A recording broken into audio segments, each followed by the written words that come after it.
Adilabad parliament ప్రజలందరికీ రైతు సోదరులకు కార్మిక కర్షకులకు ఉద్యోగస్తులకు అందరికీ పేరు పేరు నమస్కారాలు తెలియజేస్తున్నా। మీ ముందు నేను మీ రమేష్ రాథోడ్ ఉన్నారు। ప్రశ్నించే గొంతు స్పందించే హృదయం లేకపోతే ప్రజాస్వామ్యం ఎలా అవుతుంది ఒకసారి ఆలోచించి ఓటు వేయమని కోరుతున్నా। ఈ రోజు ఆదిలాబాద్ జిల్లా ప్రజల సమస్య పైన అవగాహన ఉన్న నాయకుడు, అందుబాటులో ఉన్న నాయకుడు, ప్రజల కష్టసుఖాల పాలు పంచుకునే నాయకత్వం ఉండాలా। మరి ఎల్లవేళలా ఆదిలాబాద్ జిల్లాలో ఉన్న సమస్య పైన స్పందించే నాయకత్వం ఉండాలా। కానీ ఓటు ఎన్నికల్లో కూడా ఓటు అడగకుండా ఏ గ్రామానికి ఏ మండలానికి సందర్శించకుండా ఉండే నాయకత్వానికి బలపరిస్తే మరి మనం కూరగాయలు కొన్నప్పుడు 3 సార్లు ఆలోచించి కొంటాము। ఇది అయితే 5 సంవత్సరం కొరకు ఓటు వేసి జిల్లా అభివృద్ధి సంక్షేమం కోరుకోవాల్సిన అవసరం ఉంది।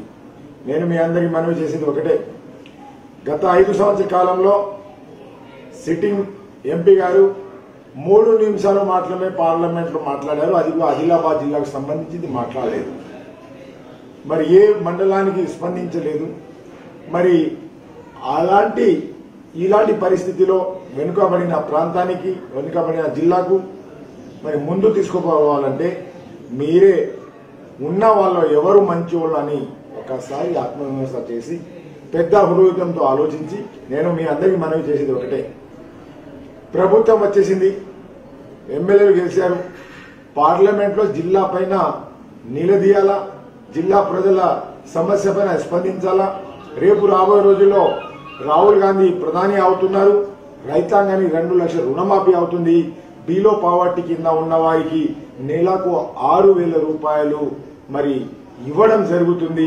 ఇవి అన్ని మంచి మేనిఫెస్టోతో కాంగ్రెస్ పార్టీ ముందుకు పోతుంది। కాబట్టి కాంగ్రెస్ పార్టీకి ఓటేసి మరి నన్ను పెద్దలు తమ్మునుగా అనుకొని, చిన్నోళ్ళు మీ అన్న అనుకొని, మీ ఇంట్లో భాగస్వామిగా అనుకొని నన్ను మీ హృదయపూర్వకంగా ఆశీర్వదించి కాంగ్రెస్ పార్టీకి ఓటు వేసి గెలిపించవలసిందిగా కోరుతున్నాను।